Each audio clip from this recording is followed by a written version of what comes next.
এই ভিডিওটা একটু দেখুন ভাই। মাননীয় প্রধানমন্ত্রী তারেক রহমান, আপনার আপনার কর্মী, আপনাকে ভালোবেসে আমি আপনার নেতাকে ভোট দিছি। আমি অনেক গরিব, দেখেন আমার ঘর বাড়ি কি।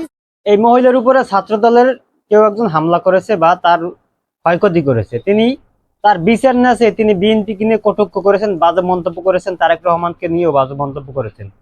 এখন উনি বিচার চেয়েছেন, পরে ফার্স্টে কিন্তু বিএনপিকে নিয়ে বাজে কমেন্ট করেছে। এখন কথা হচ্ছে কি, আপনি যখন বিচার চেয়েছেন আপনি কিন্তু সঠিক বিচার পেয়েছেন, তবে কেন বিএনপিকে নিয়ে বাজে মন্তব্য করলেন? যারা করেছে তারা তো অপরাধী, তারা তো অবশ্যই শাস্তি পাবে।